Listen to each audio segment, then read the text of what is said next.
Though the Cold War ended decades ago, some icy rivalries remain stubbornly intact. They are known as frozen conflicts, where the fighting has stopped, but a peace treaty was never signed. A frozen conflict is like forgotten leftovers in the back of the fridge. No one dares to check their expiration date, and everyone is scared of explosive problems they can cause. In today's episode, we are going to open the geopolitical freezer and see what's lurking inside. We find our first ice-cold conflict in the country of Moldova. After the collapse of the Soviet Union, Moldova declared independence in 1991. However, in the eastern part of the country, a separatist movement declared its own state of Transnistria, with a capital in Tiraspol. Their leaders, fearing Moldova's possible unification with Romania, preferred to remain aligned with Russia. A short war was fought, ending with a ceasefire, but without signing a peace treaty. Russian troops remain in Transnistria to this day, supporting the breakaway government. Transnistria has its own flag currency and Lenin's monuments, but no country in the world officially recognizes it. Not even Russia, which acts as its sponsor and protector. For Moldova, it's like having an unwanted flatmate who claimed the living room and refuses to pay rent. Like in Ukraine, this situation leaves the country exposed to the risk of a visit from little green men. Soldiers without insignia, but with vodka breath and a suspicious accent. The collapse of the Soviet Union also ignited conflicts in the Caucasus region. Georgia must have hit the unlucky jackpot as its home too. Not one, but two frozen conflicts, South Ossetia and Abkhazia. Both tried to break away in the early 1990s, with quiet support from Russia. Georgia fought back to keep control, but lacked the strength and resources to succeed. In 2008, tensions escalated into a full-blown Russian invasion. Russian troops swiftly defeated Georgian forces and recognized South Ossetia and Abkhazia as independent states. For most of the world, these territories remain officially occupied. For Russia, they are strategic levers in the South Caucasus, and a way to keep Georgia from ever fully joining NATO or the EU. They say Georgia is the cradle of wine. Unfortunately, its wine cellars store two frozen conflicts as well. We are moving now to the Mediterranean, where the island of Cyprus has been divided since 1974. That year, a nationalist coup, seeking union with Greece, triggered a Turkish military intervention. The invading forces occupy the northern third of the island and remain there to this day. The country remains split between the Republic of Cyprus in the south and the Turkish Republic of Northern Cyprus, recognized only by Turkey. The United Nations forces run a buffer zone right through the capital of Nicosia, literally cutting the city in half. It's the kind of place where after a couple of drinks you could accidentally wake up in another country just around a corner. Cyprus joined the European Union as one nation in 2004, but EU law is suspended in the north, further complicating reunification. This also means that technically part of the EU is in occupied territory. A tiny, uncomfortable detail that Brussels bureaucrats prefer not to think about. Now off to East Asia, home to one of the longest-standing frozen conflicts between North and South Korea. The Arctic temperatures on the Korean peninsula date back to 1953.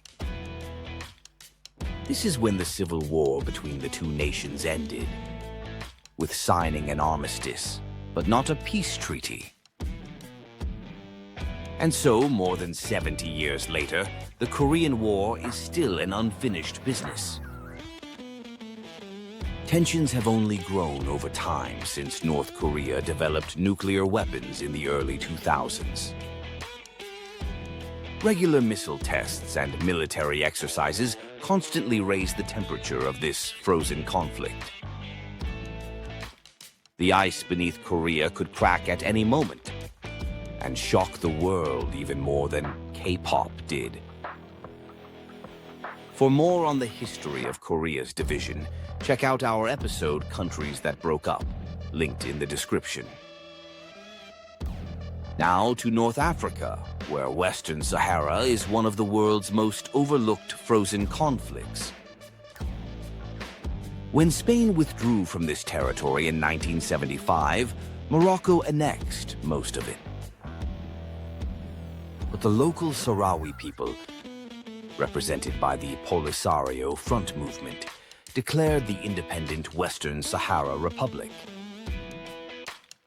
This sparked a long and brutal guerrilla war, ending in 1991 with a UN-brokered ceasefire. A referendum on independence was promised but never held. Instead, Morocco built a massive 2,700-kilometer sand wall to secure the areas it controls. Today, Morocco claims Western Sahara as its own, while the Polisario holds sparsely populated desert areas to the east. The conflict remains unresolved, with regularly resuming clashes. Despite the desert heat, this conflict remains firmly frozen with no signs of thawing.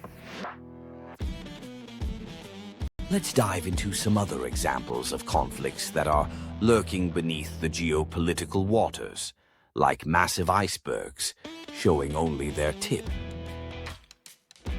Starting with Kashmir, a region disputed between India and Pakistan since the 1940s. Over time, both countries fought several wars for control of this land. In 1962, China entered the picture, seizing part of the region after its border war with India. Unlike most frozen conflicts, Kashmir frequently flares into violence and remains a geopolitical flashpoint. Even riskier by the fact that all parties involved have nuclear weapons at their disposal. Next up, Kosovo is once part of Yugoslavia. It declared independence from Serbia in 2008. It is recognized by over 100 countries, including the United States and most of the EU. But Serbia, backed by Russia, refused to recognize it, leaving Kosovo's status contested. Occasional ethnic clashes still occur, and tensions remain high. Things can get out of control easily, especially after a few shots of ice-cold rakia. And finally, Taiwan. A slightly schizophrenic, unresolved dispute over who is the real China. It all dates back to the Chinese Civil War, which ended in 1949. The defeated Chinese Nationalist Party retreated to Taiwan, while the Communist People's Republic of China took the mainland. Today, the Beijing government insists that Taiwan belongs to them, while Taiwan sees itself as the true China. The rest of the world eats popcorn and watches nervously. What makes this conflict even more complicated is the fact that Taiwan is the world's leading producer of semiconductors. Which means that if this frozen conflict heats up, Even your toaster might stop working. Putting a conflict into the freezer may seem like a practical temporary solution. However, it doesn't mean that the problem disappears. When the fridge power goes out, suddenly there's a dripping mess all over the kitchen floor. If no one mops it up properly, it could escalate into a serious sanitation issue. Hopefully, these frozen conflicts will eventually reach room temperature and find a lasting solution. Thanks for watching this episode of Compendium Trivia. We hope you enjoyed our recap on the conflicts frozen in time. As always, feel welcome to like, subscribe, and turn the notification bell on. We will be back with more mysteries from the fascinating world of history and geography. Stay tuned.